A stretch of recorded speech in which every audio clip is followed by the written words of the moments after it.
Church, could you do our invocation? Sure. Rise, please. Gracious Heavenly Father, thank you, Lord, for this day. And Lord, be with us as we go through our meeting today. We have a lot of issues to discuss, and just give us wisdom and be with us as we continue our meetings this afternoon. And thank you, Lord, for everything. In Jesus' name we pray. Amen. Amen. Shelley, roll call. Sergeant Digley. Here. Frankie Hargis. Present. Bill England. Here. Jack Baker. Here. Joe Berg. Honey. Julia Coates. Jody Fishinghont. Here. Meredith Rayleigh. Janelle Fulbright. Don Garvin. Chuck Hoskin Jr. Here. China Glory Jordan. Present. Lee Keener. Curtis Snell. Here. David Thornton. David Walkingstick. Karen Powell Wants. Honey. We do have a form. Ask for approval of minutes. So moved. Second. All in favor say aye. Aye. All opposed, ayes have it. Reports, Marshall Lamb.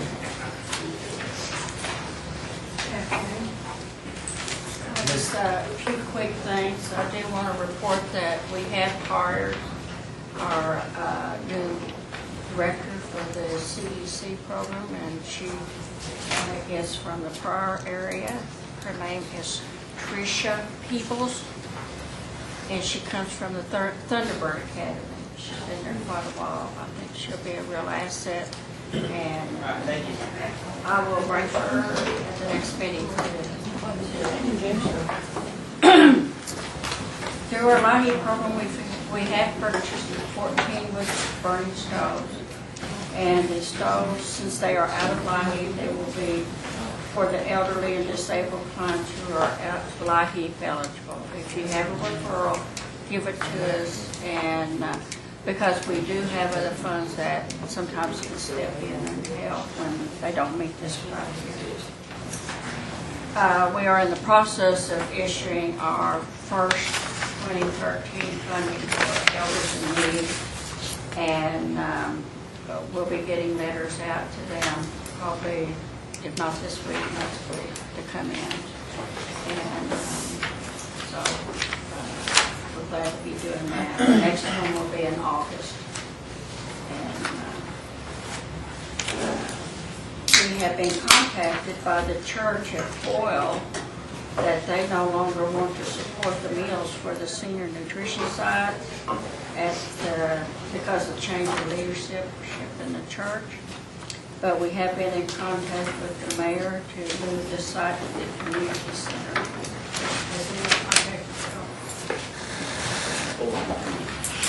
The final count for the coat voucher program is 5354. And as we do still have some funds left if any families have been left out, so be sure to refer them. 5354. What we do with the funds is we buy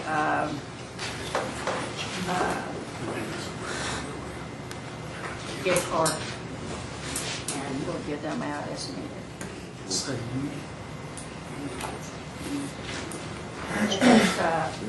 the only thing I had to report today. Marcia, if we don't use all the cold voucher money, will that fold into the voting program? Okay. Frankie. Marcia, on the CDC in Stillwell, the one we're building in Stillwell, I was asked, are we going to have daycare available for this summer for older children? Will there be? That's something we can look into, but I don't even have a good projection date on that yet. They're telling me June maybe, so I don't know. We don't provide that where we're at currently, do we? If that's possible, I know that'd be a big help to the community, but I didn't know if we would have room or if we would have to Daycare for you, like after school? Well, for summer, for the kids that are going to school, but will be out for summer. I don't know if funding permits that, but we'll look into it. Okay. Chuck. Thank you, Mr. Chairman. Marcia, where are you all, and if it's in your report, I apologize, on hiring for the elder advocates? I know it's still ongoing, but... Yes.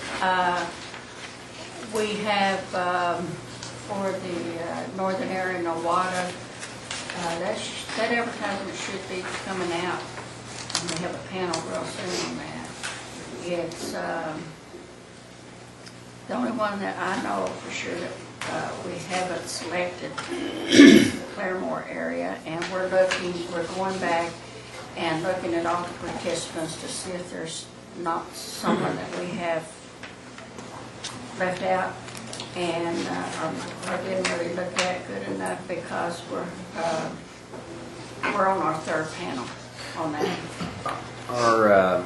So the only spots where we haven't filled it yet is Claremore, and then Nowata you're still advertising for, Yes. is that right? Yeah. What person, not by name, but location would be handling Craig County, and then, I mean... What we're looking at is Nowata, at the new nutrition site, Nowata. Okay. That's what we're looking at.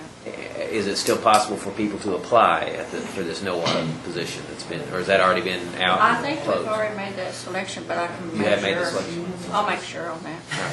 Very good. Thank you, Chairman. David? Marcia, I'm going to ask you to do something, and I think most of the council is on this subject. And that, would you go back in and reevaluate the emergency forms for our people? Because the emergency form, there's some of them that need the help, don't have the money, but they're not going to go through and answer all those questions that's on the emergency form. They're about 5 or 6 pages long, that's what it is. I tell my workers to tell them right up front that we're going to ask a lot of questions. Well, I That's none realize of our that. business, but you have to understand that we have several emergency funds. We don't just have one. And we have to see where they fit in. Well, most of Income-wise. those emergency funds is our discrimination funds. We put a lot of money in there, Right. and the tribe does. It's not federal funds. So anything you can do to cut some of that out, we'd appreciate it. I'm sure I'm not the only one sitting here that thinks that. So We'll look at that for sure. we need you to look at it and see if you can't cut it down some. One of the things that when I get my deputy in, is that's one of the things we're going to concentrate is policy and form. And I've been waiting until we can get somebody to go up to CDC to do that, but that will be a priority. Yeah, Okay. okay, I appreciate that. Also, on these rehab homes that we have in the areas pertaining to anything that we rehab, I saw a text message where we have volunteers that's coming in this summer and working on these homes. I would like to have a list out of the rehab program of the people that's on that list, so I don't have to go back around and check those people off again and ask them if they need help. If we have any volunteers, what we try to do is get them out to those places that need it, but the rehab is under Gary Cooper. Well, if Gary's got it, that'd be great. Gary's pointing somebody else. But anyway, I would love to. I need to see that. I need that list. Okay, I'll take it up with him. Thank you very much. Frank? Marcia, you said you've hired your elder advocates for all but Claremore? Can you tell me who you hired for Stillwell, for Adair County? I'm going to break them all in introduction to them, but I'll tell you. That might be one we haven't done, come to think about. I mean, I'll get on the computer and tell you. All right, thank you. Anyone else? Carol? Thank you, Mr. Chairman. I just want to say thank you because I know we've had a number of emails in the past month from our area, and your staff has always been so gracious in following up, and we just appreciate it. Thank you. Thank you. We try. Marcia, would you carry just the ones that have been hired or the elderly advocates? Would you email each each council person if it's in their area, and maybe a contact number and where they'll be officed if possible, if you already know that information. And I'm assuming that we can hook up constituents with those individuals if they are in that range of what they've been employed to do. Okay. Good. Thank you. Oh, got one more. Yeah, could you, when you send us the names of everything in Adair County, Delaware County, could you please put up their bilingual? So many of my elders over there would rather talk Cherokee than they would when we send somebody out there. Thank you. Okay. Thank you, Marcia.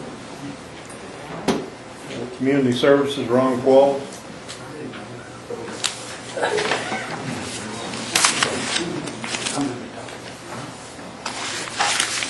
Good afternoon. I think the individual or the department you want to talk to in those volunteers is caught up. He's passing it. Well, no, that's us. That's me. If you're talking about, I know where they're going to get their list. They're going to get it from you of the renovations and the different ramps, wheelchair ramps, and different things that they're going to do. And I need to know who those people are and where they're going to do them at. Mainly because I'm going to go out and find out who does need something like that, and have them apply. But I don't want to go twice around to everybody that's already on there.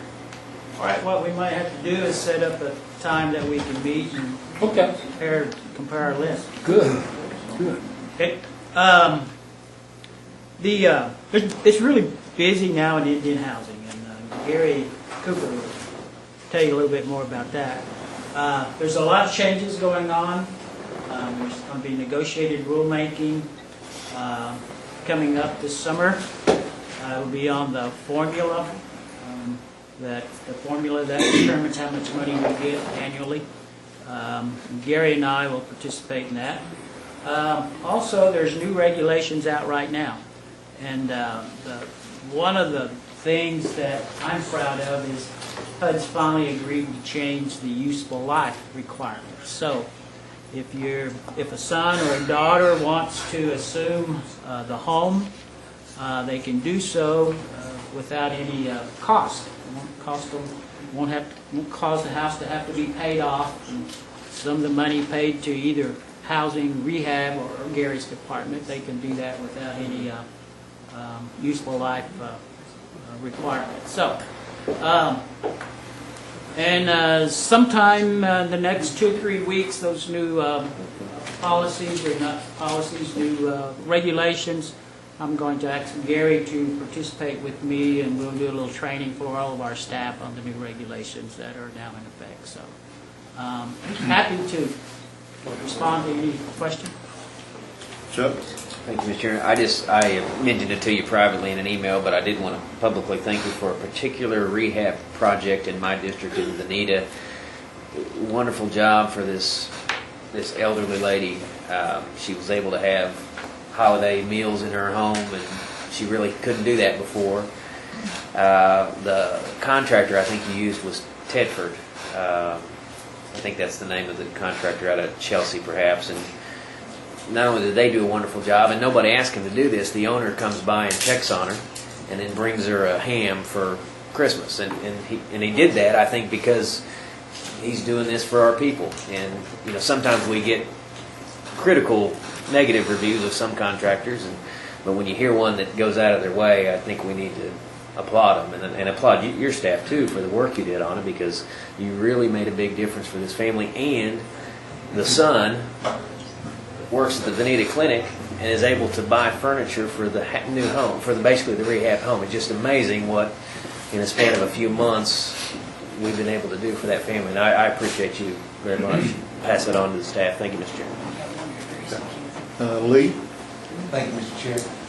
Ron, would you walk through the process for self-help? Like if I come into the office and want to buy a section of flue for my wood stove, something like that? Y'all still do that? Yes. Can you walk through the process? The main thing is to get an application, determine eligibility, and determine whether or not the family owns the home. So we'd ask for some information on the home ownership. And then one of David Pruitt's guys would make arrangements for the purchase of the fluid, whatever else. You know what, typically how long that would take? The time would depend on the application. Got a feel for it, David, time-wise? I really hate to give a timeline. Usually when I give a timeline, it's wrong. Well, let's just say there's a section of fluid from my wood stove, and it's got a hole in it or something, and I need one pretty quick because it's getting the fumes in the top of the house. So. If that would be the case, it'd go through the emergency instead of the set-top box. Okay, let's say it doesn't have a hole in it at the end. It's getting ready to. If we have to do an environmental, it's a minimum of 30 days. If we spend tribal funds, we can get around the environmental. It's 2 weeks. Well, getting calls, so I was wanting to be able to say the right things when I address that. Thank you. Thank you, Mr. Chair. Don? Thank you, Mr. Wood. I had a constituent call about a FEMA trailer. They were very disappointed with the leaks in the roof, and the leaks around the doors, leaks around the windows. And when the wind's blowing, the siding keeps them awake. They're just very disappointed with that trailer, and I think you've gone up and looked at it and inspected it and changed maybe the doors and windows once. But can you bring us up to date on where we stand on that? On the particular situation, I know David's people have been out there. I do know that. I don't know how much work that they've done, to be honest with you. Is that the question on that individual? Because we don't have any FEMA trailers left. They're all gone. No, it was a FEMA starting with, but now it's owned by a person. They tore down the house and moved this FEMA trailer in. They want to trade back, I think, but you can't. Oh. You want it? You do that because of all these problems. Well, if it's severe enough, and if we just can't fix the trailer. Maybe David for that.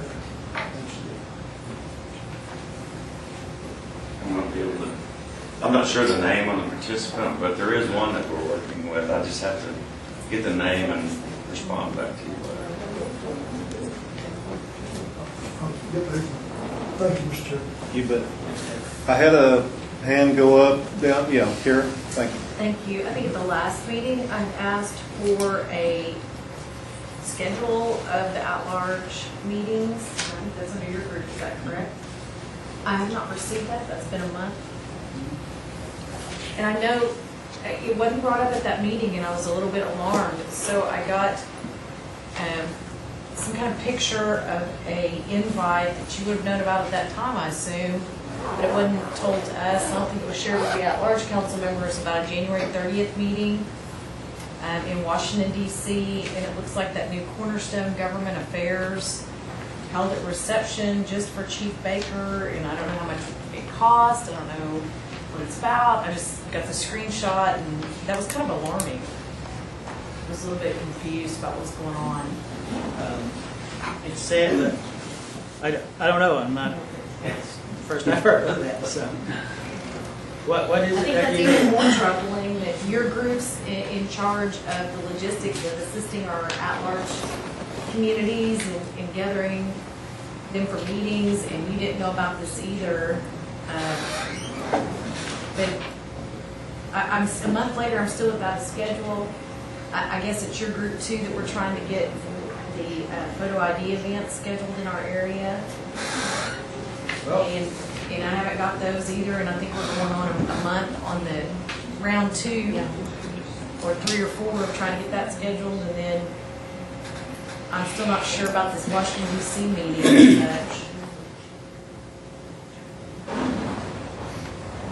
suggestions on how we can proceed in a positive manner?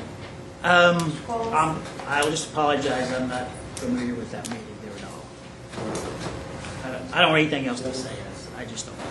What about not having the schedule in its Well, month? I'll get you a schedule, I can get you a schedule. Okay, so you're gonna email that to us? I'm sure the whole council would appreciate it too. Here, I'll give you a copy of this.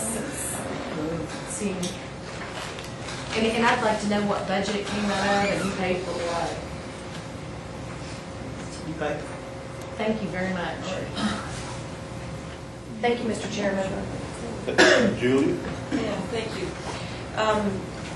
The COTA conference is coming up in April, I know, and I spoke with you last month privately about the at-large participation in this conference. I know we had 22 people that participated last year, and we had 35 that participated the year before, but I know that that budget has been moved out of COTA and under community leadership now.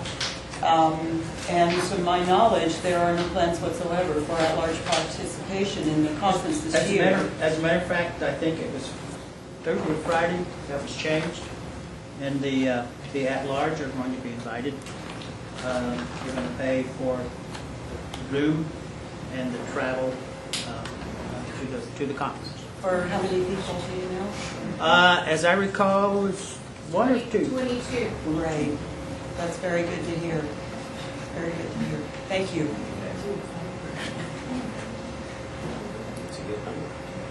That's all. Thank you. Ron, it's coming up here in a couple of months on tornado time, and before you came on, I talked with David Sutherland about getting together and finding out if some of our apartments and housing areas that were close together have any protection. I was particularly interested and got a call from NOAA, and so if you can, I don't think they have a tornado shelter, and I think he had looked at some shelter holding 30 people. I don't know, something like that. But he's gone, and I failed to follow up with you when you came on. So if you could look for that for us, I appreciate it. Is this in conjunction with the low rents at NOAA? All right. Anybody else? Thank you. Thank you. Gary Cooper.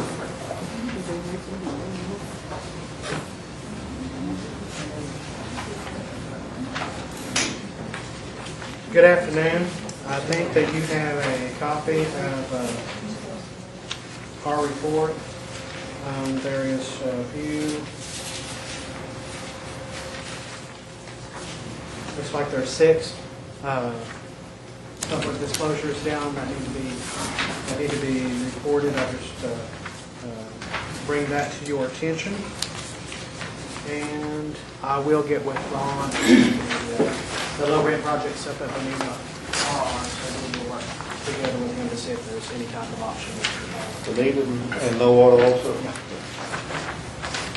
But you didn't have a tornado shelter. I'll be more than happy to answer any questions that anyone has, or try to anyway.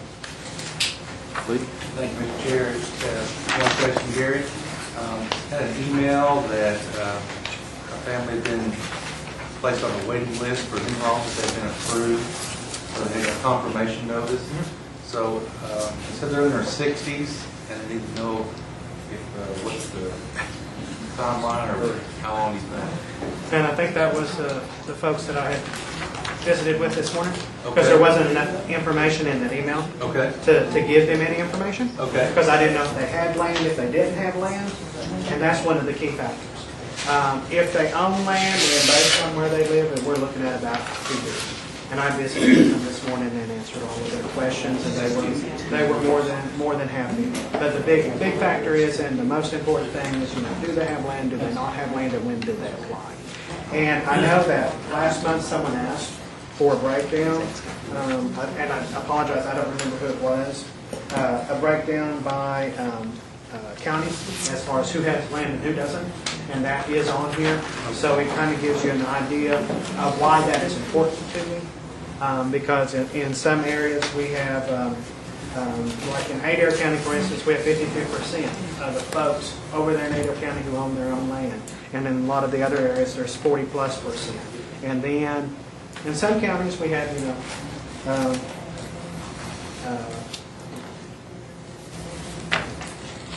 10-20%, some cases 5% that own their own land. So that's kind of the kicker, if you will, right there, as far as do they own their own land and when do they apply, and how many there are in that county. If that helps you out a little bit. Yes, thanks for addressing Just that. kind of as a general idea. And being proactive too. Thank you. You're welcome. Thank you, Mr. Chair. Chuck? Thank you, Mr. Chairman. In response to Councilman Keener's question, did you say 2 years from the date of a approval letter? Approximately. Okay. And that's just kind of as a general rule. It's going to depend a lot on if they own their own land and if they don't own their own land, and how many applications we have in the county that they had applied for at that time. If we only have 10 and we're looking at building 13 to 20 per county, or per district or whatever the case is, whenever we divide out the number, I apologize, I don't have that number in front of me, but yeah, it would depend a lot on that. Is that saying that a larger number of applications in a geographic area is going to increase, is going to speed it up? Is it going to speed up the time frame that you'll get to the homes because there'll be more to do at once? Is that what I'm hearing? Sometimes it will, sometimes it won't. Since you did change districts, the plan is, if at all possible, take the total number we have and divide it by the total number of areas that we have to cover. It does help out. It is really important. The more houses we can build in a particular area, the cheaper it costs to build each house. If you get up in a particular area and are building homes, and that generates interest in the program, and you start to get applicants who have land, are you going to take a look at them and say, we're already building up there, and even though they're just now applying, that's going to factor in? I think it probably would. Because especially if we don't have very many in that county or very many in that area that we could pull from, because if we can build 5, 8, 10, the more houses we can build in a geographical area, whether it's by region or county or whatever, even if it's within 20 miles or whatever, that still helps cut down on the cost. Even though in some parts of the nation you've got big numbers and corresponds with the population and population density, is it your sense that up in other parts, my neck of the woods, for example, we need to do more outreach and need to generate more awareness? Because I hear from some folks I hear complaining about not knowing about the program, and yet we have been up there, yet we have had meetings, and the only solution I can think of is to have more and just do more of that sort of thing. I think so, and I also think that whenever we start building some houses up there, that it will make a big difference. And I do know, a lot of the folks that were the first ones on the waiting list for the new homes are those who had sat on the community services self-help waiting list. And those are in a lot of other areas and not necessarily your area. And they never got service, and we would like to serve those folks first, just because they were somewhat promised a house and never received one. Understood. Or at least that's the general consensus that they have. Okay. And just one more, Mr. Chairman. In Nowata, we had gotten given to us from the town 2 or 3 lots within the last 2 or 3 years. Have we put any homes on those lots yet? Not yet. And the plan is, whenever we get people that we can build on their site, we can also build houses on those sites. Provided we have applicants, no land applicants in the Nowata area. Yes, absolutely. Okay. Yeah. Sure, I understand. As long as we have enough applicants without any land, and that's kind of the general consensus. Is we go into an area, hopefully we have people who own their own land. If we don't have enough people who own their own land, maybe we do have, like you said, Nowata, we have, I think there was 3 lots that we can build, take those 3 lots, and if we only have 5 people, then all of a sudden we have 8 houses that we can build, and we can help those that have their own land, those that don't have their own land. Very good. Thank you. Thank you, Mr. And those lots in Nowata are good lots because they are individual city lots and you know, no development, no nothing. Yeah, just ready to go. Ready to go. Gary, what, I think what I'm hearing here is if there's 50 people in one area, you're gonna go in there and take all your energies and finish out those 50 and then No. go to 10, 10, and that's not what this program was about. Well, that's not. If that's no. where y'all are going, That's- I've got to stop right here, and That's- we're gonna have an argument about that. That's not the plan whatsoever. The plan is to go and build houses in each particular area, 10, 15, however many we can get. And no, there's no plan to, and it has never been the plan, to go and build large numbers in any particular areas. That's just what I heard from you just now, though, and that's not where we need to be going. No, and I apologize because that was not what I meant to.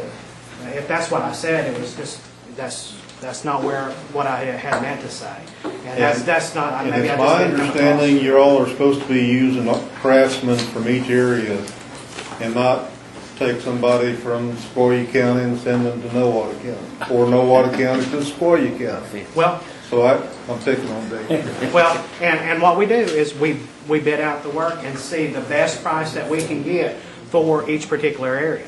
Now, I mean, yeah, we would like to absolutely use folks from those areas.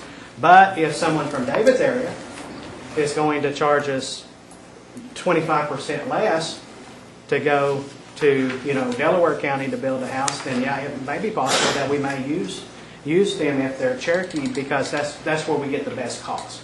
Now, that's not always the case, and I'm not saying that would happen. But that's one of the things that we do. Is there a policy guideline? It sounds like we're shifting here. We're shifting the rules here. As far when we first started this thing, everybody was going to be equal, other than those that were already on that list to get houses. Absolutely.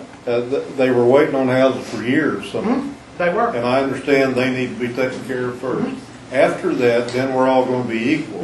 And I'm hearing something that I don't like. So it doesn't sound like we're going to be equal here. Yeah, and it's going to be equal. Of course, you can tell by the numbers that there's not equal numbers everywhere. I understand that, but if you get a half dozen to 10, what I was told to begin with, we get a half a dozen we can build. Now I'm hearing 10 or 20. And we're shifting our target. My target's moving. It's hard to hit that way. No, and I apologize because maybe I'm not clear of the. Is there a written policy on what we're doing here? Yes, as far as how we go about building the houses and everything like that. And where do you go? What areas that you go to? It sounds like we're going to go, and here again, I'll go back to it. What I heard you say and what I'm still hearing is if we've got a whole cluster of houses that we can build, we're going to stop and take our money and go there. And these guys at that fringe area that you called me one time are going to suck hind tit. And we're not going for that. We're going to have to stop doing argument right here, right now. No, and if you look at that report, for instance, in Washington County, for instance, there's 4 folks who own land on our waiting list right now today. In Nowata County, there's 10 folks who own their own land. And Nowata and Washington are extremely close together, as you know. Yeah, and you can't group those and go up there and. And that's what we would try to do is go in and build 14 houses. Where have all these houses been built so far? So far, most of them have been. There's been some. The first group was built in Muskogee County, Cherokee County, and then Adair. And these are the folks who were on that list for years and waiting. Okay. And so, have you gotten through that list yet? No. Okay.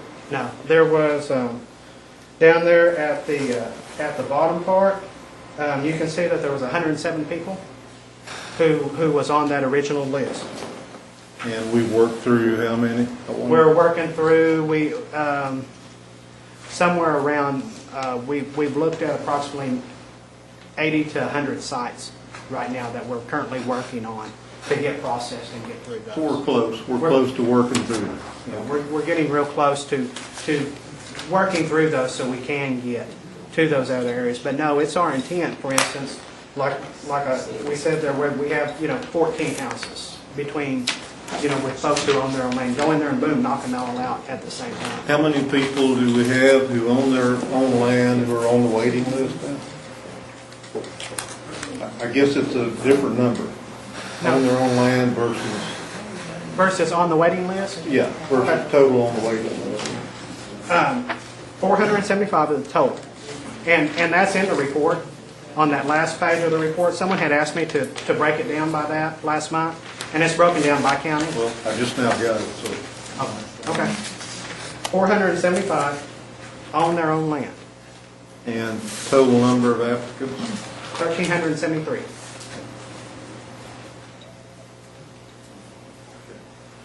Mr. Thornton? Yes. Gary, of course, I've been around a while. And just a few years back, I remember over 5,000 on that list. Housing list. I've got the list. Okay. But I know that was thrown out the window and we started something new. It was. And that original, this list right here came from those that were on the self-help program. Yeah, and the number of apps you have then, it was 120 or something like that. And I do know in my area that you've got some of those houses scattered out. And they're in different areas in my area. I realize that. And there's individual houses. But we are thinking on the lines of maybe building 10 homes in Marble City area to upgrade that school and upgrade the education department over there in Marble City. Just different things and keep those people there instead of them moving out of that area. So that's a good deal too. But I get calls, probably once, twice, every 2 weeks from different people that we got a house we're building for, where we at, and I contact you and you say, well, that's already been taken care of and it's on the contract and we're waiting to start the procedures on it. So I realize what that is. But I've got another question here that, and I probably should have asked it a while ago, because I've got a constituent in my area that purchased a house, or he's buying a house, and that was around the year 2000, 2001. He's handicapped. He needed a tub and shower and his bathroom looked at. And I guess he made it happen. They came out and looked at it.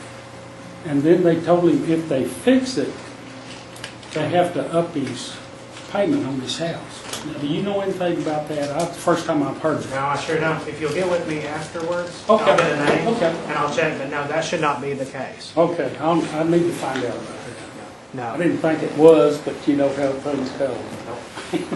Thank you. You're welcome. Councilor Burton? Yes, Gary, keep me a list of the Cherokee County that is on the list but that cannot find land.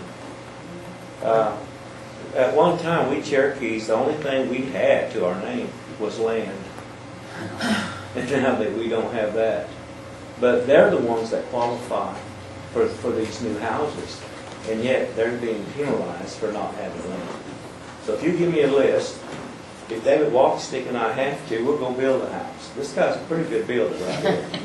And we'll at one time we were building 150 to 300 homes a year.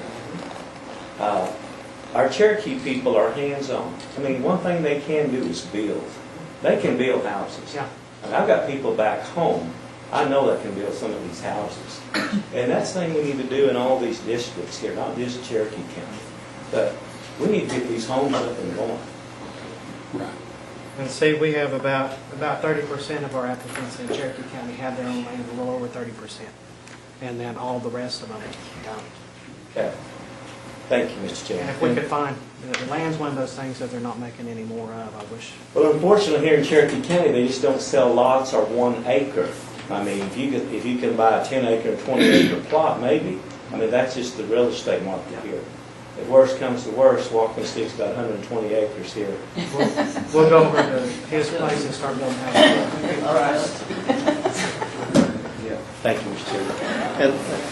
And And that's a good thought. These folks that don't have land, they're going behind everybody. Well, yes, and I don't like it, but maybe we can do something I about know. it. Thank you, Jim. Mr. Walkenstick. Gary, first thing I want to say, thank you for helping Muskogee schools with your impact day. You guys have a lot of help, qualified, and got a lot of dollars into the district, so I appreciate that. Next thing, just kind of reflect what Joe was saying. You know, there were some promises made that we was going to build 300 homes a year. You know, and it's possible. I really believe it's possible. I don't know what the infrastructure looks like as far as getting the process done and reaching our goal. We're working. We have about 90 right now that we are just really close to getting started on. Because the biggest deal is we've got to make sure that everything's. I mean, we could go out and build houses if we wanted to. And I think that there's 3 council members here who would probably tell you that if we wasn't sure that they could get water, it's going to create a big mess, because there's a self-help house that was built in the area years and years ago that folks don't have water. And that's a big problem. So we've got to make sure that, there is water, there is utilities, there's everything else that we've got to get there. Make sure that they own the land free and clear, so after they pay for the house for 30 years, that they get a deed that says they own the house, and there's not something that kind of prevents them from that. What's the average time frame from someone not having any utilities to putting the last shingle on the roof? Like, what's the time frame there? A couple weeks, months? Well, it's a little bit harder to I can't pin down and say that it takes this amount of time. A lot different. Yeah, because it's a lot different. For instance, there are some water districts that has, and Billy could probably tell you, that there are some water districts I know that I've seen several letters on that have a waiting list, 50 people long, for a water meter, because they can't put any more folks on that water line. Yeah. And that's in your district. There are other water districts who say, that. So I can't say that yes, it takes this amount of time, because it's different on every particular one. Is there any way we could get partnerships with these different water boards or whatever? I mean, they may not want to work for us. I'm not sure, but just so we can get it done in a quick, timely fashion. I mean, I don't know. I kind of like those guys that there's a will, there's a way. I mean, just making it happen. But I understand there's a lot of red tape you got to go through. Well, there is. And I wish there was, and I wish that we could go out and we could build a house. But one of the things that I can't go out and I don't, want to go out and build a house where the folks can't have good water. Yeah. Or they don't have, we can't get electric service to them, or whatever the case is. And that's the main thing. Or they don't own their land free and clear, because Grandma and Grandpa owned the land originally, and it was never deeded to any. There's a probate and everything else that has to be done. There are several cases like that. Oh yeah, I own my own land. It was my Grandma and Grandpa's. Well, Grandma and Grandpa's no longer around. Yeah. Mama and Daddy, never really got the land. They lived there, but they don't actually own. So how many own the houses land. year to date, as far as when did we start? We started taking applications for the program on April 2nd. April 2nd. Last year. So we haven't even taken applications for a whole year. And I think it was sometime in June that we started building houses. So you say we got about 90 houses? No, we have about we've got about 30 that's been built. 30's been built. Mm-hmm. And how many? And we have about 90 that we're processing right now. Okay. Through the whole thing, water line, everything else, that are really close to getting started, and those will be the ones that are kicked off here this spring, probably around 1st to mid-March. Okay, sounds good. Yeah, appreciate it. Yeah, if that helps you out, because we didn't start taking applications till April 2nd. And then we didn't start building houses until, a few months after. And that district, you're going to provide Joe with the Cherokee County, is it going to have the order that the applications were received? Yeah, yeah. Okay, sounds good. Yeah. Thank you. Curtis? Good job. Gary, on that property at north of Kansas, where the lady's house was built on her own property.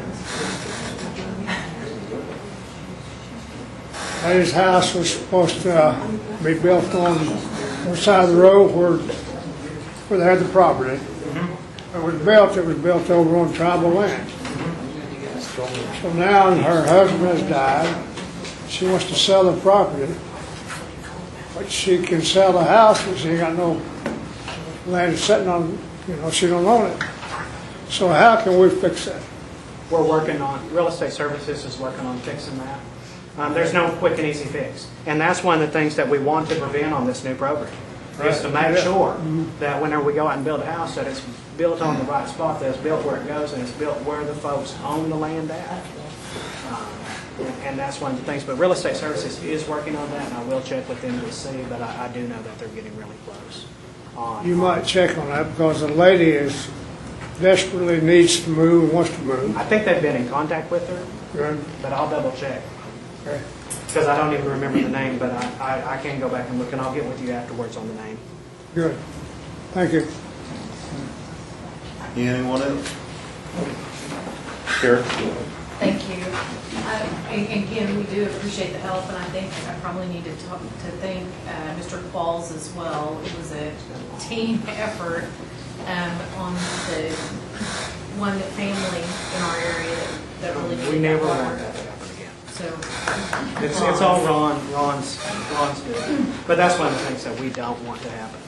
I mean, on this program or on any program, that ever happens. And I greatly appreciate you address it as a process, a policy issue, but also that you were able to go back and rectify that, because I just thought, I never understood that issue, and so I was thankful that it came to resolution.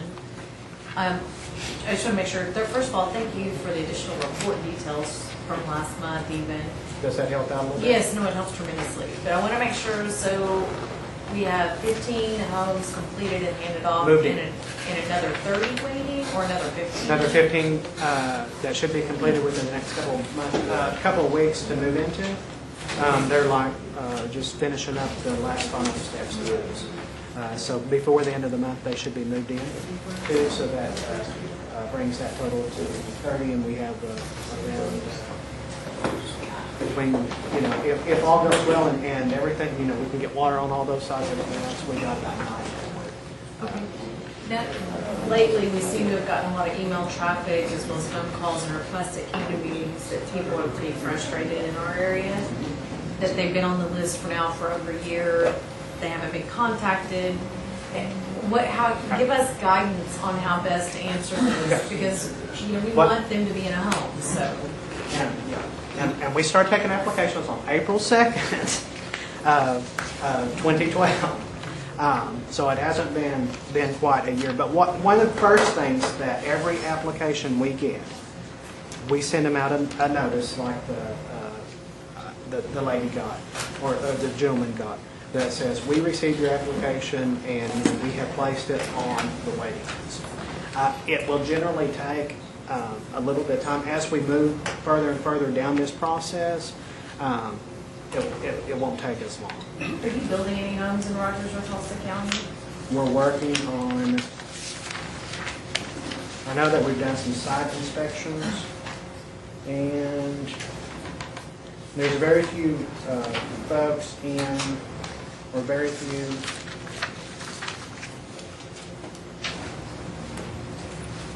there's 3 people who own land in Tulsa. They're a little bit further down on the waiting list because they did apply quite a bit later. Then what's the home in Sperry that's being built? Is it in Sperry? We've seen GSA, they say it's Cherokee housing, but we haven't been informed of it. It's not brick. It's not mine unless it's a replacement home, but I'm not sure that Ron and them is working on one. I don't have one that would, a brand new house that's being built. They didn't say two, they said Cherokee. I'm not building a house in Sperry. GSA cars outside. It's built.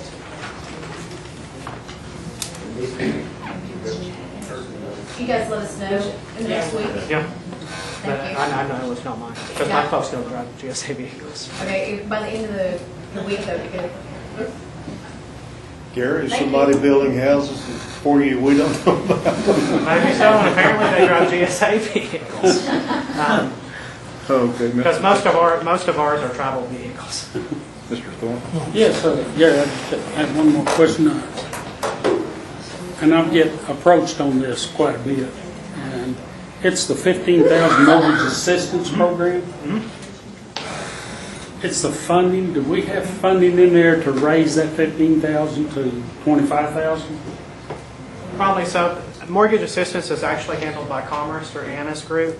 So I would rather let her answer that question than to kind of get over into an area that I'm not real familiar with. I guess that's it. What, you got one more? Gary, you might tell them a little bit of why this is taking so long, that you were doing a mortgage on each home.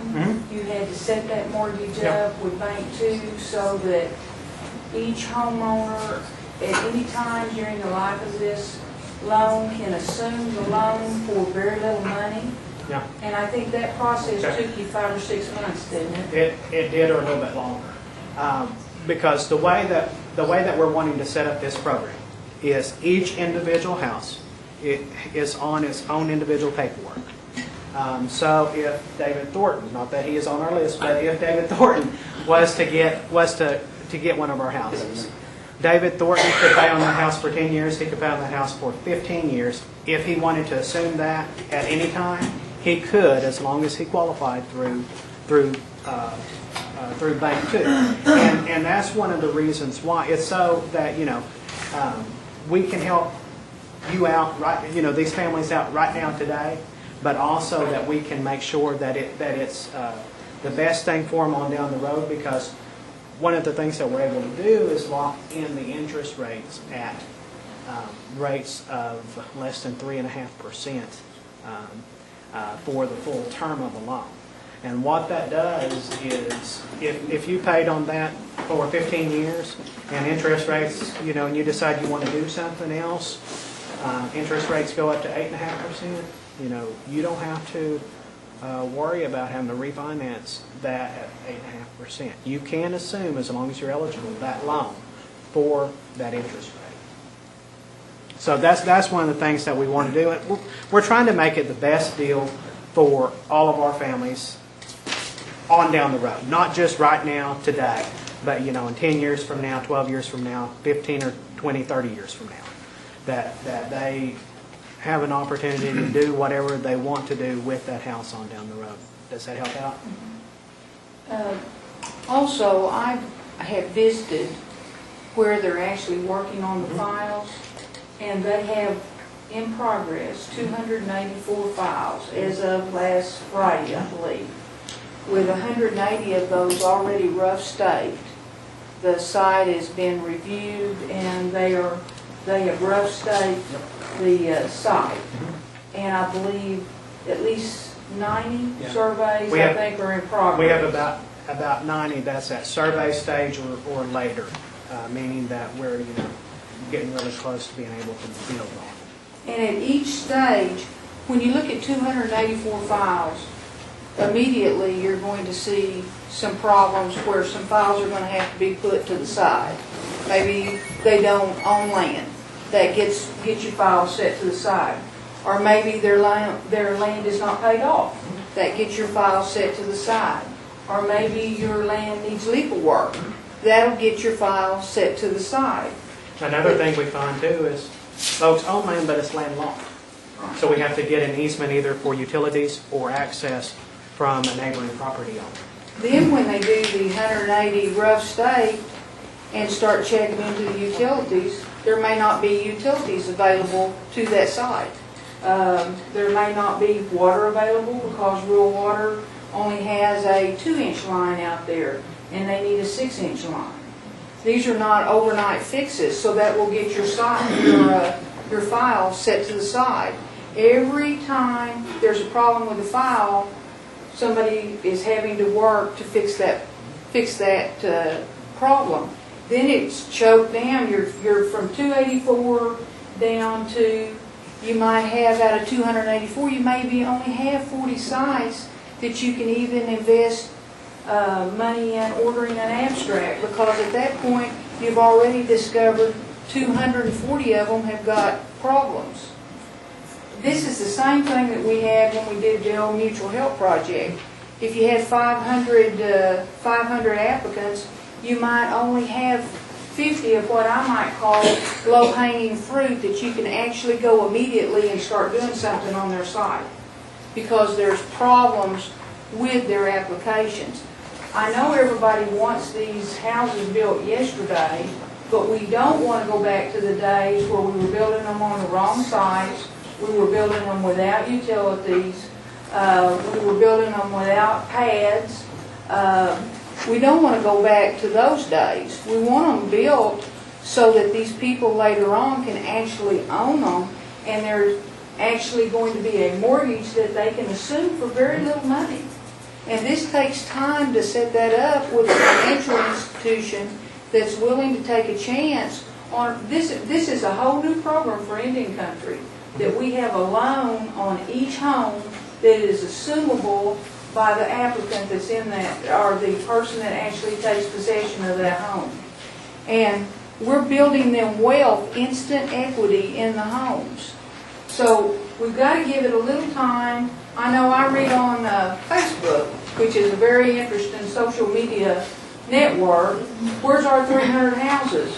Well, folks, it's just not that easy to recreate the housing authority, which, if you all will remember, it was dismantled completely.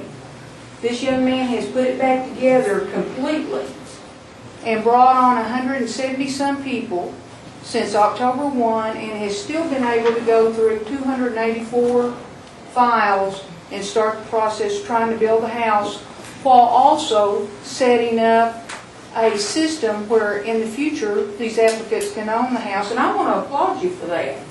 I think I deal a lot in land, and I know it don't happen overnight, and I know there's a whole lot of things go into it. We got to give him a chance to do it and to do it right. Otherwise, we're just going to get a bunch of houses that we're going to be sorry that we didn't wait a little bit longer and do it correctly. But I want to applaud you for the work you're doing and your staff's doing. And of course, I told his staff, I'm going to come see you every week until you get your numbers up. So they're getting some pressure put on them, but we're also expecting them to do it right and do it perfect. And that's the main thing. I mean, that's the one thing that we want to do, is do it right. And if it takes a little bit, longer, that's what we've got to do. Because we've got to do it right. Because I don't want someone to come back on down the road and say, my house is built on the wrong side, or I can't get to my house because it goes across someone's land that I don't have an easement to. They're putting up a fence and they won't let me get over there. What are y'all going to do to fix it? Each one of these sites will have a insurance policy on them too, to make sure that we have crossed all the T's and dotted all the I's. I mean, that's just, if you're buying your own home or if you're building your own home, you had to go through this same process. Well, multiply it times 1,300 people, the process that you all went through. It's no different than you building your own home. It's not immediate. And that's one of the things that we are doing is basically we're doing stuff that me or you or anyone else would have to do on their own individual side, but we're just doing it 13-fold.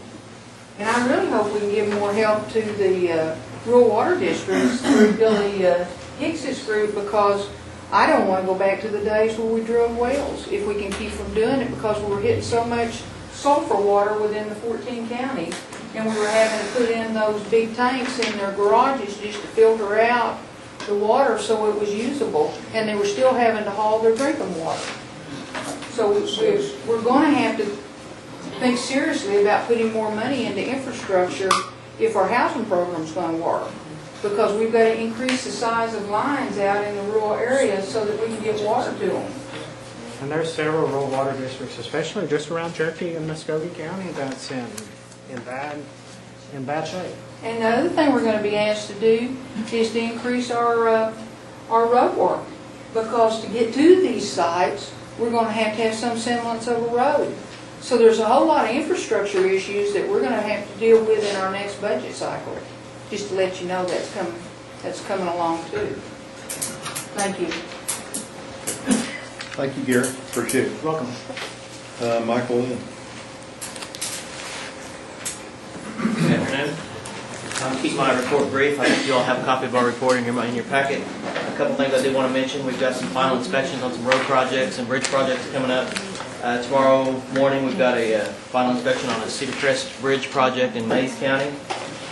Got the thumbs up over here. Road project and that ties into that is coming along, progressing well.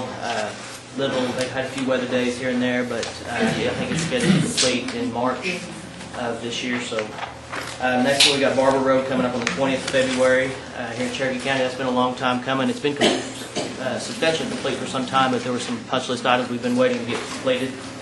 And we've got Twin Oaks Bull Hollow in Delaware County under construction. It's probably 70 to 80% completed right now. And we're also working on right-of-way acquisition for a 10-kilo road in Cherokee County, which is progressing fairly smoothly. We've hit some holdups here at the very end, but we're probably 80% completed on right-of-way acquisition on that project. So, with that, Mr. Chairman, I'd be glad to answer any questions. Janelle? From the Bradleyport Bridge south to downtown NICA, how's that progressing along? We are in the process of getting the final stamp of approval on the plans for that, and should be out for construction hopefully by spring or early summer. Thank you. Which is not far off. I know there's been a lot of people asking about it. That was the intent of getting that road done when the bridge collapsed or fell through. So yeah, it's definitely coming up. Thank you. Very good. Don? Thank you, Mr. Chairman. On Ross Road in Muskogee County from Highway 64 to Horn, it says, again, preliminary design time frame. How long does that take? Ross Road is, we went last Friday and pulled what we call roadway cores throughout the entire length of the project. They'll be coming back to us with a pavement design that we will incorporate into the overall design. That's probably going to end up being more of a rehabilitation type project where we're going to go in and do a full reconstruction as we are for, say, in the project in Delaware County that I mentioned. So with that being said, the overall design completion should not be as time consuming as a full design that we do. Maybe by late summer or fall, we might have that job. Okay, sounds good. Also on the Fort Gibson project northeast, it says ABBs found. What are they? That is an American burrowing beetle. For those of you that know about an American burrowing beetle, if they're found on a site, that's found through our environmental process. So that kills us. Right now it does. We have to continue to test. We can only test in May through September, and we have to continue to test until we get a negative result. How many did you find? I found one. Very upsetting. What does it look like? I'll send you a picture. I've got a picture of it. I'll send you a picture. Thank you, Mr. Chairman. Okay. Lee, did you hold your hand up? Yes, thank you, Mr. Chairman. Michael is 113 BIA routes, I think something like that. I would say 113. Out of that, that's 112 in your county, one in Cherokee. Send us an email explaining that for us, for the whole crowd, all of you. Look at that against Lee and explain why that is. Just for point of clarification, you want me to address it now or when it comes up on the agenda? I can do either one, or whatever you prefer. But okay, you're going to be here. We can wait. Yes, I can. All right. I can. And the other thing was I wanted to thank you so much for coming to our District 5 meeting, and that you were a big help, and very much appreciated. You made that meeting Appreciate it. Thank you. Thank you, Mr. Chair. Curtis? Yes, up at Colquitt School, we did get that road. It's Trinity approved? Road. Yes, sir. It's approved. And then the Sur Road, call it. Let's go ahead and work on what we talked about. Okay. Get a price on it. Okay, we'll do it. Yes, sir. Tina? Is the beetle the one that eats on the carcasses? It does. It eats on dead carcasses. And yes. after you do your study, the 2 times a year you do your study, then you can do the abatement? The Will they abatement, have to from what do I the abatement on that? From what I understand, this is more of Tom Elkins' group. They're the ones that actually perform the test. From what I understand, they've taken the mitigation out of the policy, I guess, regulation. Used to do what they call a bait away. They don't allow that any longer, from what they tell me. So you are dead in the water until you get a negative test result.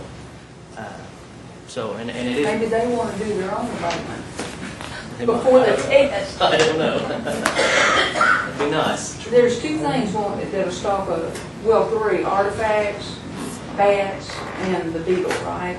Those are the 3 things that'll stop the job, yeah. Yeah. That's all. Kara? Thank you, Mr. Chairman. I just want to thank you for the quick response and working with CNB on the Will Rogers Downs area. We lost somebody in that wreck just this last week.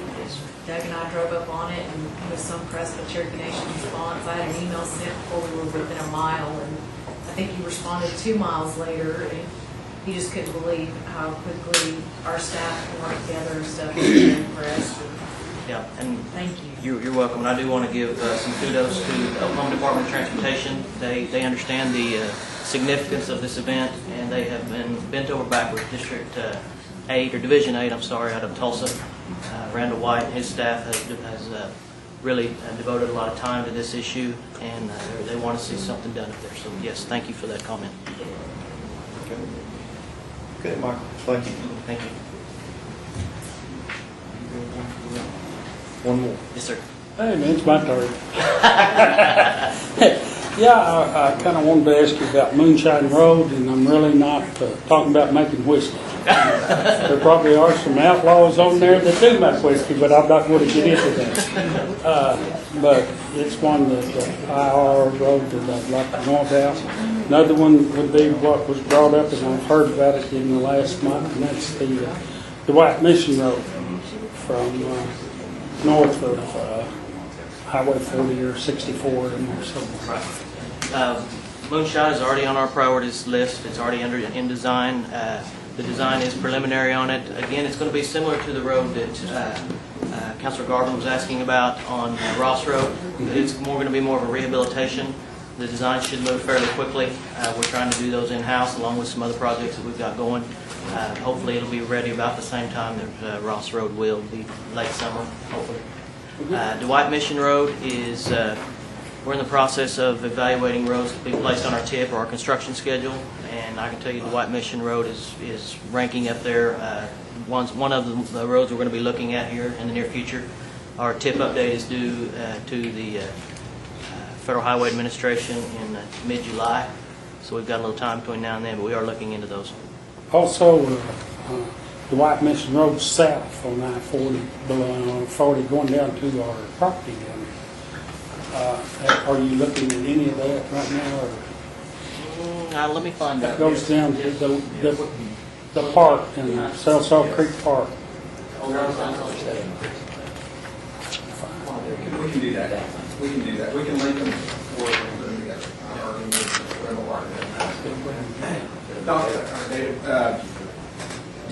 What we do when we rate roads is we'll look at long segments like that, and what we'll do is we will score them the highest, whether that means putting them all together or splitting them up, because roads have various different characteristics as they go down, and not the same things happen, and and so whichever gives it the highest score will be how we will present it to you guys as a road for priority.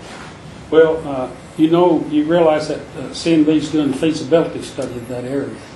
And, Can you tell me what? we should get that in another, I know there's been a lot of things that have been planned for that area down there, and I, for one, have been, I know at least 3 times in the last 10 years I've asked what's going to be done down there so that we can plan road systems appropriate for those types of facilities. And all I can get back is, well, there's been a feasibility study of some, and we don't really know. but they actually are doing a feasibility study right now. Okay. It's in process. So the earlier that we can get information on that, the better off we can do our planning work. But we do have several Cherokees that live on that road too. Absolutely, yes, You know, yeah. And that also ties in with the stomp grounds over at Stoke. Yes, sir. Yeah. And also, something that kind of brought up was about the access roads. And we was talking about people being fenced off from the roads and not having access to them. And maybe they have land there, but there's a fence come over. I know one situation where there's a fence come over on that road, and now ladies having problems getting in there because they're in court now trying to get in. Where we could probably move it over another so many feet and build her an access road in there, put her one into her house. So we probably need to think about in this coming budget putting additional fundings in the access road funding. So we need to get that in there too. Thank you. Thank you. Thank you. I think there's another item I'll wait here for. We're going to go through Anna Knight first, and then we'll come back to Good afternoon. I'll be brief. I have here some community workshops that I'm sending around that are being done by the Northeast Oklahoma Regional Alliance, and there should be a workshop near you, and it's covering how to develop a community foundation, organizing or implementing a centralized faith-based funds, grant writing, requests for proposals for business location, and economic gardening. And it's just trying to help communities find other funding sources for their needs. I have one other item, and that is just one brief update on the Oklahoma mortgage program through the state, through the Attorney General's office, and they've given a grant to Oklahoma Legal Aid, and they're providing service for low-income individuals facing foreclosure to save their home or find the best outcome for their home. If you ever receive our MAP newsletter, the details are in it, and I can certainly send you the details if you don't have that newsletter. But if for people that are above income, there's a $5,000 voucher to obtain legal services if they're facing foreclosure. So if you have constituents that are in that situation, we're certainly making those referrals, but that's an alternative for you as well. And then they have a special program through the Oklahoma Bar Association for veterans that are facing foreclosure. Other than that, you have a copy of my report, and I'm happy to answer any questions. David? Yes. Of course, I want to go back to that $15,000 mortgage assistance program and ask you the amount that's left in there. Are we getting any carryover into there, or does that end every year? At this point, it's not ending every year, but that's something I'm working with Ron on, trying to adjust the mortgage assistance program to determine if it should be raised and for whom it should be raised, or exactly what we need to do with that. So. Well, I get rode all the time because the Choctaws get $25,000 for mortgage assistance. And I'm right on that Choctaw line. I know they stole our horses, but I realized that, yeah, and our women, but they sent the women back. So I better be quiet. Anyway, that's where I am on that, and I want to really check into it and see if we can raise those. We will certainly look into it, yes. Okay, thank you. Chuck? Thank you, Mr. Chairman. On these locations, Yes. do you know who selected the locations? Rhonda Clemens with the Northeast Oklahoma Regional Alliance, she contacted the communities and tried to find the locations. And so I'm not sure how she actually selected them. Do you have suggestions for some? I assume in Craig County it was Welch because there's a active part of Welch State Bank that does community entrepreneurial things, but as far as the population in Craig County, it's more towards Veneta. It's not a big issue. I'm just curious as to how that area was selected. Thank you. Let's see, Lee? Thank you, Mr. Chair. Hannah, the new mortgage lending rates started in January, right? The banks, they're, yes, So the they- regulations. They know they have time before they have to comply, but are they already starting? I believe they are. Some of them they have to comply by June of this year, and some of them they have an entire year. So I think they're all working towards it. Is that be advantageous for your program? I hope so. I hope so. A lot of what they've implemented are things that we've already implemented through our programs, such as the counseling and the disclosure, and so I hope that it makes a big difference. And the ones you're working with now on housing, will you use the new rules to apply, or are they locked in?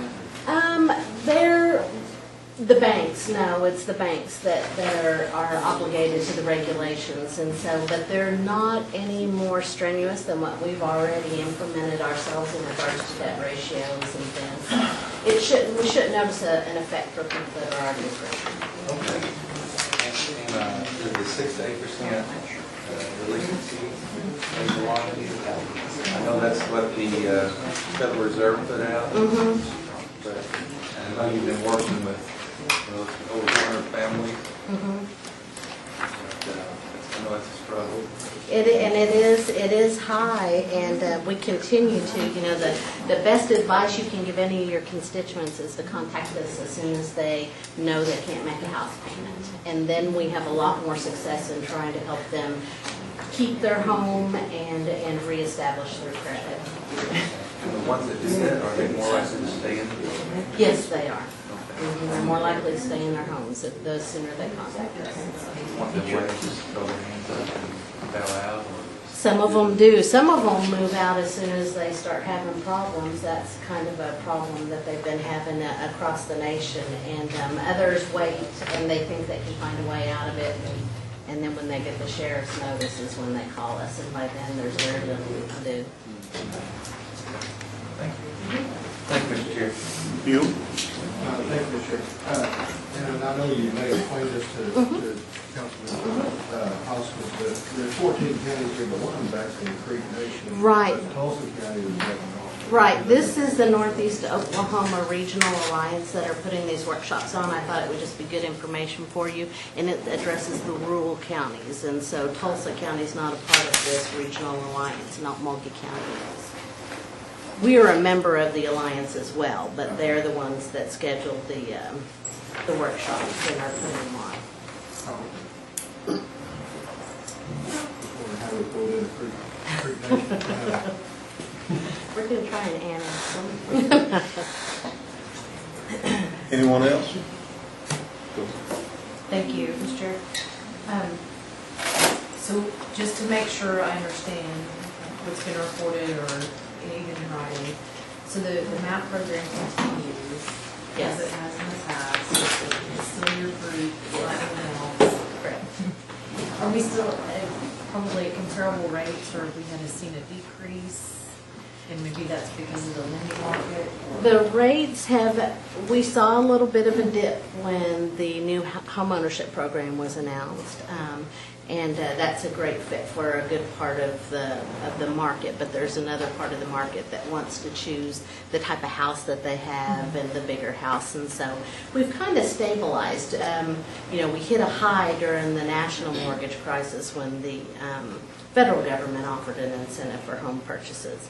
And we've kind of stabilized since then, and it's lower than we were at the high point. I think right now we're funded for $255, and we project about $175 is about what we did last year and what we project this year. So maybe some of the folks that are in our area that may want a quicker timeline, we should ask them to also consider the MAP program, because there's opportunity there. Okay, thank you very much. Yeah, thank you.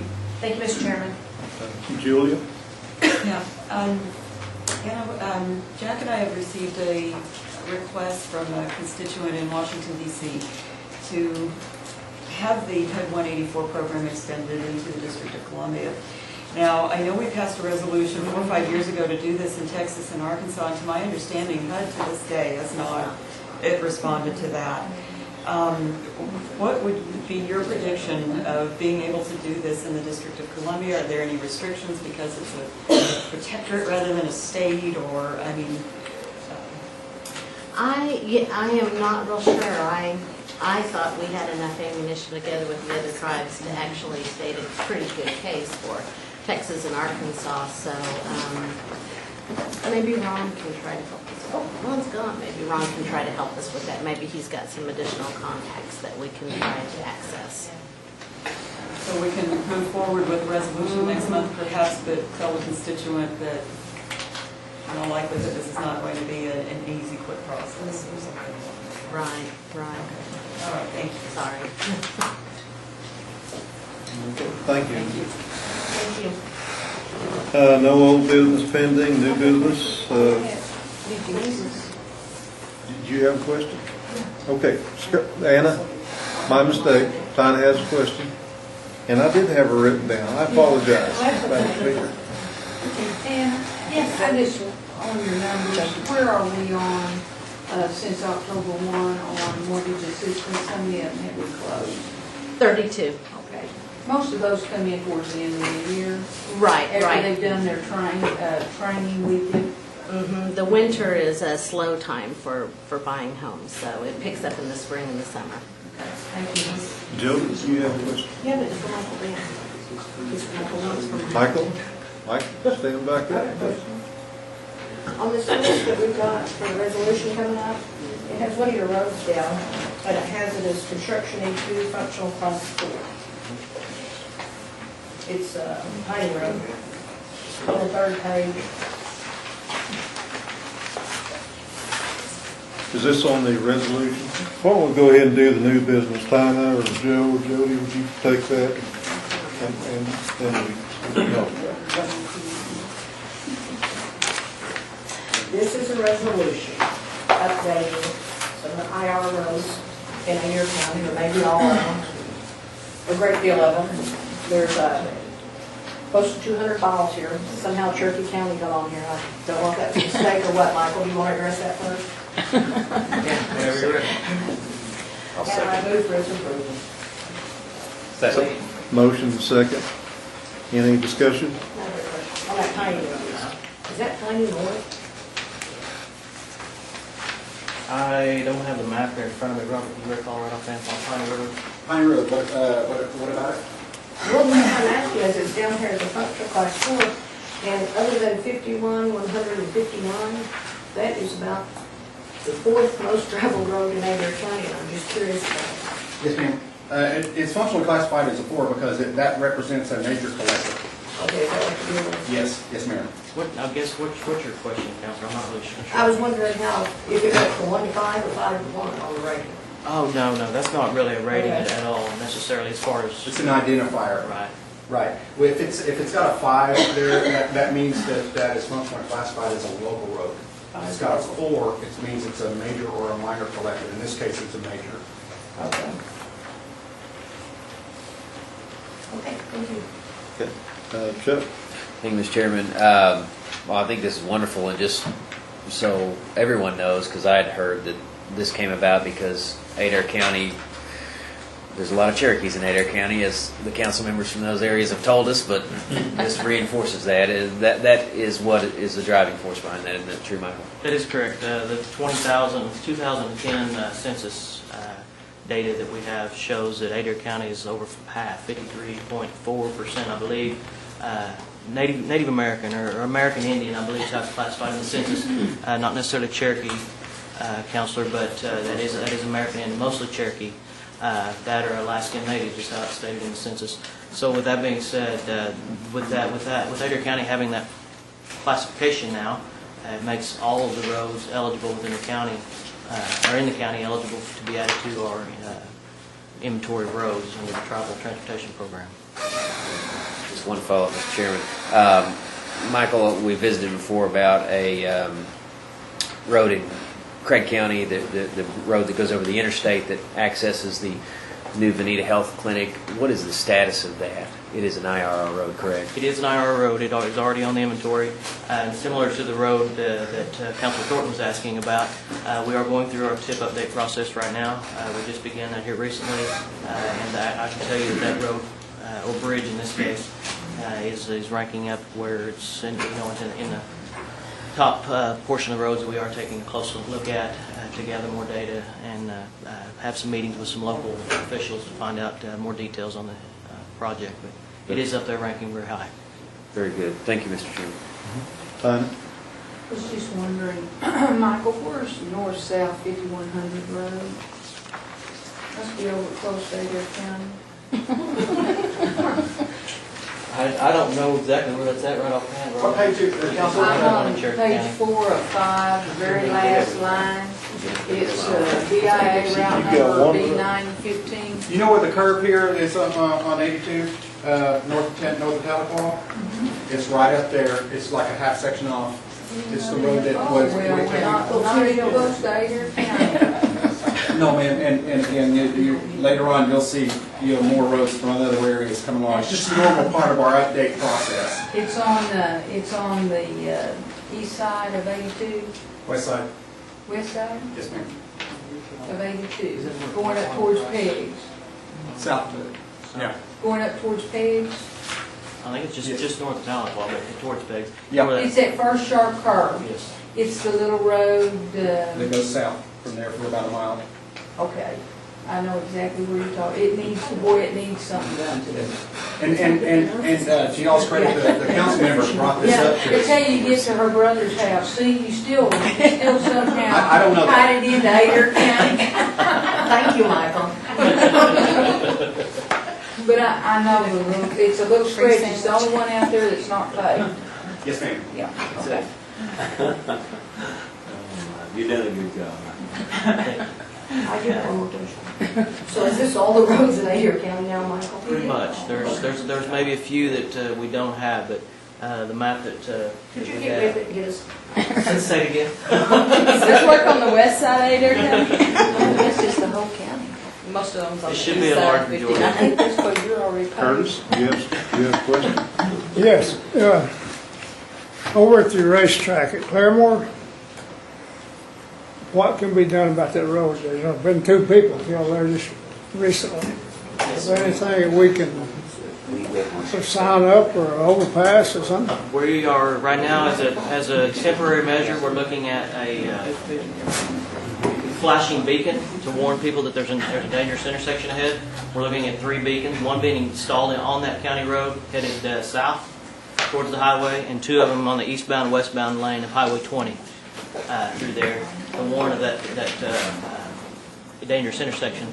The next thing we're going to look at is actual overhead lighting to light that intersection up so that it's more visible at night. But the immediate fix is going to be the beacons, and that process is already rolling. Good. I got one more. Could you tell me or tell us what a minor collector road is, a major collector road? What's the difference? There's a functional classification system that Federal Highways has that classifies roads that then puts them on that system. They go from all the way down from the highest level, or I guess as far as the rating system goes, or the number that Councilor Fisher was asking about, would be like a 1 in that case would be a major arterial road. There's a minor arterial, then there's a major collector, minor collector, and you get into local road. I think I'm missing interstates even. They're just different classifications of roads that are placed on that functional classification system for federal highways within each county. Each county can only have a certain percentage of roads that are functionally classified. I think we briefly talked about this the other day, Councilor, that if they want to add a functionally classified road to their system, they have to take one off on somewhere else within the area or within the county. So we can't just spend our money. I mean, there's got to be special money for special road, more or less. As far as for what kind of money are you talking about? Well, Tag money? Are you talking about tag money and the travel? Right. Yes, that is to be spent, as it stands today, that is to be spent on functionally classified roads. Okay. Call for questions, Chairman. Good. We have a motion, sir. Yes, we do. Call And my for, hand's been raised for over 5 minutes. I'm sorry. Cal, go ahead. Okay. Go ahead, Karen, we didn't see you. Thank you, Mr. Chairman. So, obviously, I think there's other counties probably that feel like they should have had updates on the inventory. So could you briefly go back through, or how about this, send us a timeline of when we should be advocating for our communities and our counties? And maybe physically see folks at our county once a year at least. Because there can't be just 2 counties that would need additional. I mean, there's Cherokee babies being born all the time, there's people registering all the time, if they can get through the registration process, you would think. And I'm still concerned that we're not using tribal registration data, and we're using census data only. So I'd like to revisit this next month, actually. I'm not saying that we revisit what's going to pass today, but the process and to get everybody's back on needs to happen starting next month. I'm up for that. I'm up for that, or I can answer the questions really quick. We'd like both. You want to answer the questions and come back next month too, and get it in writing, 3? Well, I was planning on taking a vacation next month.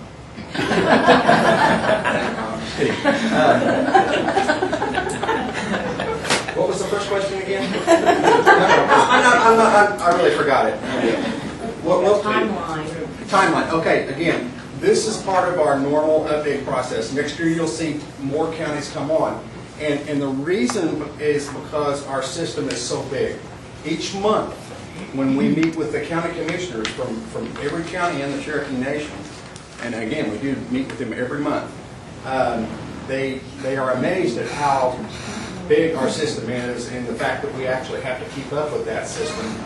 And they'll forget every once in a while, and they'll say, you know, where that road, you know, when you come over the hill and you hit that white fence post, and I'm going, what county are you talking about again? You know, so again, we have a very, very large, we have almost 3,000 miles on the system, and we have to keep track of that and what's not on the system so that we can tell them that right now that doesn't meet the criteria, but you know, if conditions warrant in the future, we are willing to take a look at it. So this is just a normal process. Again, you'll see roads come in for other counties and during next year's update. We can just only do so much in 1 year, but there's an immense boatload of information that we have to get on those roads that we just gathered for either county. So again, this is just where we started.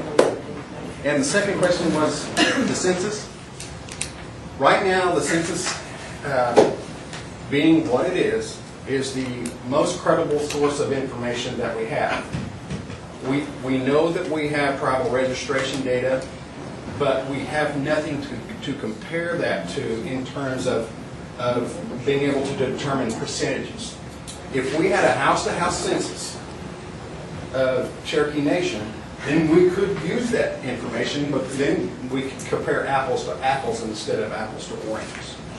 And so right now we have all races of population that are produced as a result of the census, and that gives us an idea of the percentages, which has a major factor in this program. And it's a federal program, it's not a tribal program. And so that is the reason why we use the data and information that we do.